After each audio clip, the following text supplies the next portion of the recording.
मेहंदीमध्ये फक्त एकच पदार्थ ॲड करायचा, त्यानंतर तुम्हाला सगळे विचारतील की तुमचे केस इतके मऊ आणि चमकदार कसे काय झाले आहेत. तर तुमचे पण केस कोरडे निस्तेज दिसत आहेत का, शिवाय व्हाईट हेअर्स माझ्या हेअरसारखे व्हाईट हेअर्स आहेत का, आणि बऱ्याच जणांच्या केसांमध्ये कोंडा पण असू शकतो. तर बिफोर मेहंदी लावण्याच्या म्हणजे कसं होतं माझ्या केसांचं टेक्स्चर, आणि त्यानंतर आफ्टर मेहंदी ॲप्लिकेशन माझ्या केसांचं टेक्स्चर तुम्ही बघू शकता. मी एक मेहंदी केसांचं जे काही पार्टिशन आहे ते तुम्हाला करून दाखवत आहे. तर कुठेही व्हाईट हेअर नाही आहे, शिवाय कोंडा पण नाही आहे, आणि सॉफ्ट आणि चमकदार केस झालेले आहेत. तर आता यासाठी मी घरच्या घरी सोपा उपाय तुमच्यासोबत शेअर करणार आहे, ज्यामुळे की नाही तुमचे पण केस मऊ आणि चमकदार दिसायला लागतील. आता इथे की नाही मी एक नुपूरचं पॅकेट घेतलेलं आहे, ज्यामध्ये बऱ्याच काही अशा इन्ग्रेडियंट याच्यामध्ये ॲड ऑलरेडी असतात, त्यामुळे जास्त काही ॲड करण्याची गरज नाही आहे.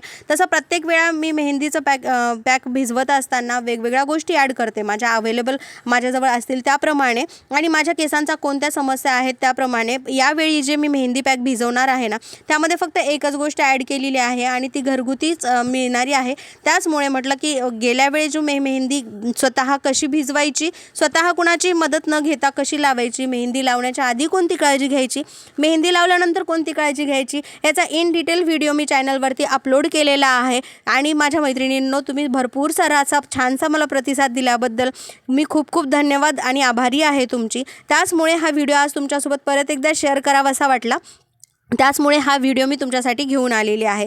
तर इथे ना तुमच्या लेंथप्रमाणे म्हणजे केसांच्या लेंथप्रमाणे तुम्ही मेहंदीचे पॅकेट्स घेऊ शकता. आणि आता मी इथे नुपूरचे म्हणजे 15 रुपयाचे जे काही छोटं पॅकेट आहेत ना, ते छोटं पॅकेट घेतलेलं आहे. माझ्या केसांसाठी 5 असे पॅकेट लागतात, त्यामुळे हे 5 पॅकेट मी यामध्ये जे काही मेहंदी आहे ती मी यामधली मेहंदी काढून पातेल्यामध्ये टाकलेली आहे. तुम्ही तुमच्या केसांच्या लेंथप्रमाणे 2, 3 किंवा जर तुमचे केस अधिक जास्त लांब असतील तर तुम्ही जास्त देखील घेऊ शकता.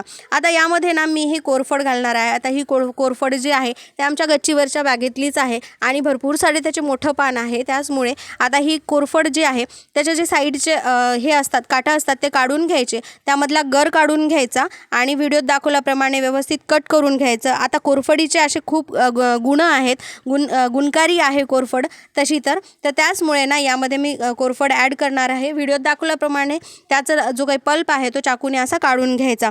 कोरफडीमुळे होते काय, तर कोंडा पण कमी होतो, त्यानंतर केस मजबूत होतात. टाळूवरची जी काही अतिरिक्त तेल असते ते तेल निघून जातं, आणि त्यानंतर टाळू जी आहे ती स्वच्छ होते. निरोगी टाळू झालेली असल्यामुळे केस आपली वाढायला देखील मदत होतात. त्यामुळे प्रत्येक वेळा जेव्हा मी हेअर पॅक बनवते किंवा मग मेहंदी पॅक बनवते, त्यामध्ये कंपल्सरी हा जो पदार्थ आहे कोरफड हे मी तर ॲड करतेच. आता व्हिडिओत दाखवल्याप्रमाणे माझ्याजवळ भरपूर सारं मोठं पान होतं, त्यामुळे ते दोन्ही असं मी जे कट करून घेतलं मिक्सरच्या भांड्यामध्ये ॲड केलं. आता नुसतं जर मिक्सरच्या भांड्यामध्ये पल्प फिरवला हा कोरफडीचा तो फिरणार नव्हता, त्यामुळे थोडंसं पाणी ॲड केलं त्यामध्ये, आणि हे आता मी मिक्सरला फिरून घेणार आहे. आता हे मिक्सरला फिरून घ्यायचं, बाजूला ठेवते थोडा वेळ, आणि त्यानंतर हे जी ब्रूची कॉफी आहे ती एक पॅकेट मी घेतलेली आहे. आता हे या पातेल्यामध्ये, चहाच्या पातेल्यामध्ये याला मी 1-2 मिनटं उकळी येईपर्यंत उकळून घेणार आहे. त्यानंतर हे ब्रूचं पॉकेट पण जे आहे म्हणजे ही कॉफी जी आहे ती मी मेहंदी पॅकमध्ये ॲड करणार आहे. आता कॉफी देखील आपल्याला जे काही कलर असतो ना ते छान असा कलर देतो, त्यामुळे चहापत्तीचं पाणी असेल किंवा मग कॉफीचं पाणी असेल, जे काही तुमच्याजवळ अवेलेबल असेल ते तुम्ही ॲड करू शकता. यामुळे मेहंदीला छानसा रंग येतो. आता बऱ्याच वेळा मी चहापत्ती, तुम्ही मागचे व्हिडिओ जर माझे बघितले असतील तर मी चहापत्ती ॲड केलेली आहे, पण आज माझ्याकडे चहापत्ती अवेलेबल नव्हती, त्यामुळे मी ना हे ब्रूचं एक रुपयाचं पॉकेट असते ते घेतलेलं आहे. त्यानंतर इकडे मिक्सरला मी जो कोरफडीचा गर आहे तो पण फिरून घेतलेला आहे, आणि त्याचा जो काही रस तयार झालेला आहे तो या मेहंदीमध्ये मी टाकत आहे. आता इथपर्यंत तर आपण बघितलंच असेल, ही खूप सोपी पद्धत आहे. आता कोरफडीच्या या गरामध्ये काही असे तुकडे होते जे की मिक्सरला बारीक झाले नाही, त्यामुळे मला ह्या चाळणीच्या साहाय्याने व्यवस्थित ते चाळून घ्यावं लागलं, आणि त्याचे बाकीचे जे काही तुकडे होते ते मात्र मी काढून घेतले, कारण की याला परत आपण मिक्सरला फिरून देखील त्यामध्ये थोडंसं पाणी टाकून मिक्सरला फिरून घ्यायचं, आणि त्यामध्ये मेहंदीमध्ये ॲड करायचं. आता इथं सगळं हे मी व्यवस्थित मिक्स करून घेतेच. तोपर्यंत इथे एका कॉफीमध्ये जे काही 2 कप पाणी टाकलं होतं ते पाणी छान उकळलेलं आहे. याचा देखील जो काही गरम पाणी आहे कॉफीचं ते यामध्ये मी ॲड करत आहे. आता याला छान असं मिक्स करून घ्यायचं. याला एफर्ट्स खूप लागतात, कारण की मेहंदी लगेच कोरडी होते, आणि थोडं पाणी ॲड करायचं यामध्ये.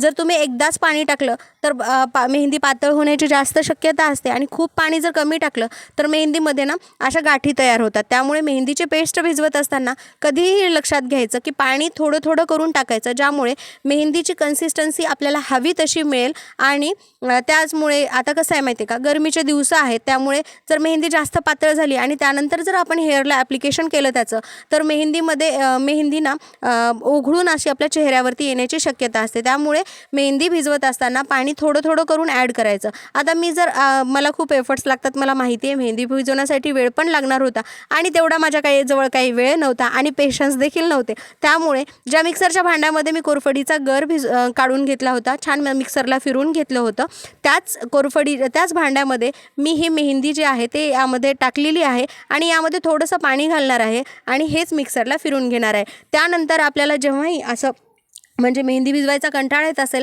किंवा भरपूर सारा जर वेळ नसेल, तर ही ट्रिक तुम्ही नक्कीच ट्राय करू शकता घरी. खूप छान ट्रिक आहे, अगदी 2 मिनटात मेहंदी भिजवल्या जाते. तर आता ह्याला मी 2 मिनटं जे काही आहे ते मिक्सरला फिरून घेणार आहे. मिक्सरला फिरून घेतल्याच्या नंतर एकदम म्हणजे असं ना स्मूथ पेस्ट आपल्याला इथे भेटणार आहे. तर 2-3 मिनटं याला मी मिक्सरला छान फिरून घेते. फिरून घेतल्याच्या नंतर आपल्याला हवी तशी पेस्ट आपल्याला इथे मिळते. आता तुम्हाला मी लगेचच दाखवते. मिक्सरला 2 मिनटं फिरवल्याच्या नंतर इथे पेस्ट बघू शकता तुम्ही किती छान मिळालेली आहे. म्हणजे एकदम स्मूथ पेस्ट इथे तयार झालेली आहे. शिवाय थोडी मेहनतही आपल्याला कमी लागलेली आहे. त्यामुळे बऱ्याच वेळा मी ही ट्रिक वापरते. जर तुम्हालाही मेहंदी भिजवायचा खूप कंटाळा येत असेल, तुमचे पण हात दुखत असतील आणि तुमच्याजवळ अजिबात वेळ नसेल, तर तुम्ही ही ट्रिक नक्कीच ट्राय करा आणि मला कमेंट सेक्शनमध्ये सांगा की ही ट्रिक तुम्हाला आवडली का. आता जी काही मिक्सरला मी मेहंदी फिरवलेली आहे, ती मेहंदी जी आहे मी या पातेल्यामध्ये काढून घेत आहे. आता यानंतर ना महत्त्वाचा भाग आहे, तो मी आता 2 मिनटातच तुम्हाला सांगणार आहे. त्याआधी जी काही मेहंदी मी भिजवली होती त्याचं स्मूथ टेक्स्चर तर इथं आलेलंच आहे आणि सगळी मेहंदी जी आहे ती काढून घ्यायची व्यवस्थित, कारण की मेहंदी व्यवस्थित भांड्यामध्ये बरीचशी अशी मेहंदी राहते, त्यामुळे ती सगळी हाताने व्यवस्थित काढून घ्यायची आणि व्यवस्थित त्याला असं जे काही पेस्ट आहे ते इथे तयार करून घ्यायचं. मेहंदी भिजवल्यानंतर ती कधीही रात्रभर अशी उघडी ठेवायची नाही. याला एक झाकण ठेवायचं, ज्यामुळे जी काही ते मेहंदीची वाफ आहे ती त्यातच राहील. आता मेन इन्ग्रेडियंटचा पार्ट येतो, ते म्हणजे हे मेथीदाणे.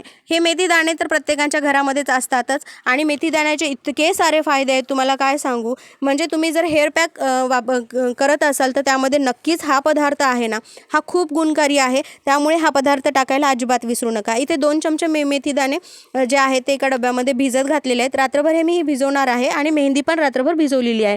आता 24 तास हे भिजल्याच्या नंतर हे मेथीदाणे जे आहेत ते अगदी सॉफ्ट झालेले आहेत. मेथीदाण्याचे इतके फायदे आहेत ना, केस गळणी तुमचे कमी होते, कारण मेथीमध्ये प्रोटीन आणि निकोटीन ॲसिड असतं, ज्यामुळे केसांच्या मुळांना जे आहे ते आपला बळकटपणा येतो. शिवाय कोंडा पण कमी होण्यास मदत होते, कारण की यामध्ये ना अँटी फंगल गुणधर्म आहे आणि यामुळे काय होते, आपली टाळू जी आहे केसांची ती स्वच्छ होते. केस मऊ आणि चमकदार देखील होतात, कारण की मेथी नैसर्गिक कंडिशनर प्रमाणे परिणाम देते आपल्या केसांवरती आणि कोरडेपणा पण कमी होतो, कारण की मेहंदीमुळे कोरडे केस वाटू शकतात, पण मेथी त्यामध्ये ओलावा टिकून ठेवण्यामध्ये मदत करते. केसांची वाढ चांगली होण्यास मदत होते, कारण की टाळूला पोषण मिळाल्यामुळे केस जे आहेत आपले ते निरोगी होतात. तर आता हे जे काही रात्रभर मेहंदी भिजलेली आहे ते मेथीदाणे मी छान असं खलबत्त्यामध्ये वाटून घेतलेलं आहे. तुम्हाला जर एवढे एफर्ट्स करायचे नसतील तर तुम्ही छान अशी बारीक कोरडे मेथीदाणे असतात तेव्हाच कोरडं असं नाही का पावडर करून तुम्ही यामध्ये ॲड करू शकता. पण मला वाटलं की चला मेथीदाणे भिजवून मी त्याची छान अशी पेस्ट केली आणि जी काही पेस्ट इथे तयार केलेली आहे ती या मी मेहंदीमध्ये ॲड केलेली आहे. आता थोडीशी जाडसर झाली तरी हरकत नाही, कारण की हे तेवढंच आपल्याला परिणाम देणार आहे. आता व्यवस्थित याला छानपणे मिक्स करून घ्यायचं.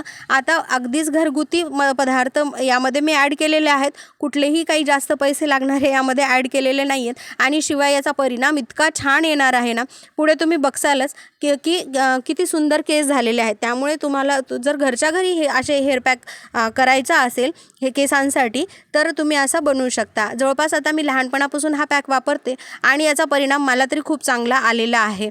त्याचमुळे आता इथे बघू शकता तुम्ही बऱ्यापैकी म्हणजे खूप केस माझे व्हाईट झालेले आहेत. ऑफकोर्स बदलती लाईफस्टाईल आहे, हवेमध्ये पोल्युशन असल्यामुळे, त्यामुळे पण आपले केस खूप खराब होतात आणि बदलत्या वातावरणामुळे पण आपले केस खूप खराब होतात. त्यामुळे अशी केसांची अधूनमधून काळजी घेणं खूप गरजेचं ठरलेलं आहे. तर इथे बघू शकता तुम्ही केस किती व्हाईट झालेले आहेत माझे आणि आता नेमकी केसांना मेहंदी लावायची वेळ कशी झाली हे केव्हा कळते मला, तर जेव्हाही मी केस आता विंचरते त्यावेळ जे केसांच्या मुळामध्ये पांढरे केस दिसायला लागले की मला समजतं की मेहंदीची वेळ झालेली आहे का, आणि केस निस्तेज पण दिसायला लागतात. शेवटी केसांची जी चमक आहे ती कमी पण झालेली वाटते आणि केस खूप कोरडे वाटतात, रफ देखील वाटायला लागतात. त्यावेळी माझ्या लक्षात येते की आता हेअर पॅक आपल्या लावण्याची गरज आहे, मेहंदी पॅक लावण्याची गरज आहे. आणि माझ्या प्रत्येक वेळा मी केसांची जेव्हाही निगा राखते त्यामुळे मेहंदी पॅक तर मी आफ्टर 1 मंथ लावतच असते आणि माझ्या हेअर केअर रुटीनमध्ये हा सगळ्यात महत्त्वाचा भाग झालेला आहे.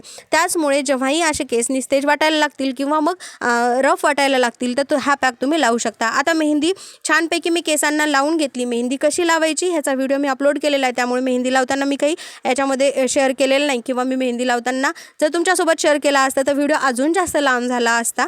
तर त्याचमुळे व्यवस्थित केसांचे पार्टिशन करून कशी मेहंदी लावायची ह्याचा मी व्हिडिओ अपलोड केलेला आहे. नक्की जाऊन तो तुम्ही चेकआउट करू शकता, तुम्हाला खूप मदत होणार आहे त्या व्हिडिओची. त्यानंतर केसांचं व्यवस्थित पार्टिशन करून घ्यायचं आणि त्यानंतर अशी मेहंदी सगळ्या बाजू केसांना व्यवस्थित लावून घ्यायची. तुम्ही बघू शकता बॅक साईडला पण मेहंदी किती व्यवस्थित लावण्यात आलेली आहे. शिवाय लेफ्ट साईड आणि राईट साईड ह्या दोन्हीकडून पण व्यवस्थित असा जो काही मेहंदीचा पॅक आहे तुम्ही व्यवस्थित लावून घेतलेला आहे. त्यानंतर आता मी व्हिडिओ बनवते आणि माझी भाची मध्ये येणार नाही असं कधीच होत नाही. तुम्हाला माहितीच आहे मी माहेरी आहे, तर त्याचमुळे जे हे कामं असतात इकडे निवांत होतात. नाही तर केसांना मेहंदी लावल्याच्या नंतर आपल्याला घरगुती काहीतरी कामे करावंच लागतात. त्यानंतर केस छान वॉश केले आणि त्यानंतर रात्री जे आहे मी छान ऑइल ने मसाज करून घेतलेली आहे. माझ्या आता ऑइल कोणतं वापरते ते कसं लावायचं हे देखील मी येत्या व्हिडिओमध्ये तुमच्यासोबत शेअर करणार आहे. त्यानंतर छान केसांना तेल लावून घेतलं, त्याची छान अशी वेणी घातली आणि केस धुत असताना यावेळ मी मेहंदी लावल्याच्या नंतर केस धुत असताना 24 तास तरी कुठल्याही शॅम्पूचा वापर करायचा नाही. तसंच मी वापर केलेला नाही आहे. पण नेक्स्ट डे जेव्हा मी ऑइल लावलं त्यानंतर नेक्स्ट डे मी छान असे केस धुवून घेतले. त्यानंतर तुम्ही बघू शकता छान असं केसांना सॉफ्टपणा आलेला आहे, केस चमकत देखील आहेत. आणि तुम्हाला हे पार्टिशन मी करून दाखवत आहे. पहिलेचे जे केस होते माझे इथे खूप व्हाईट झाले होते, पण केसांना अगदीच परफेक्ट असा रंग आलेला आहे आणि खूप सॉफ्ट झालेले आहेत केस आणि चमक देखील वाटत आहे. त्यानंतर तुम्ही बघू शकता छान असं पार्टिशन मी व्यवस्थित करून दाखवत आहे, तर कुठेही व्हाईट हेअर नाही आहे. तर असेच माझे जर व्हिडिओ तुम्हाला आवडत असतील तर नक्कीच माझ्या व्हिडिओला लाईक करा, शेअर करा आणि चॅनलला सबस्क्राईब करा. वेगवेगळ्या जे काही हेअर केअर रुटीनमधले जे काही भाग असतील, जे काही मला माहिती आहे ते मी तुमच्यासोबत शेअर करण्याचा नक्कीच प्रयत्न करेल. ब्युटी टिप्स पण तुमच्यासोबत शेअर करण्याचा नक्कीच प्रयत्न करेल. तर छान असे माझे केस झालेले आहेत. तुम्हाला जरी असे केस चांगले हवे असतील, तुमचे पण केस निस्तेज झाले असतील, शिवाय पांढरे झाले असतील, केसांमध्ये कोंडा असेल, तर हा हेअर पॅक तुम्ही नक्कीच एक वेळा ट्राय करा आणि मला कमेंट सेक्शनमध्ये येऊन सांगा की याचा तुम्हाला फायदा झालेला आहे का नाही. तर इथे एक केस जो आहे छोटा तो माझा छान रंग आलेला आहे त्या केसांना आणि लगेचच चेहऱ्यावर जो ग्लो असतो तो देखील आपल्या वाढतो. कारण की कसं आहे माहिती आहे का, केस देखील आपल्या सौंदर्यामध्ये सगळ्यात महत्त्वाचा भाग आहेत. त्यामुळे केसांची काळजी घेणं आपलं पहिलं काम आहे. व्हिडिओ कसा वाटला कमेंट सेक्शनमध्ये नक्की सांगा. भेटूया छानशा व्लॉगमध्ये पुन्हा एकदा. तोपर्यंत बाय.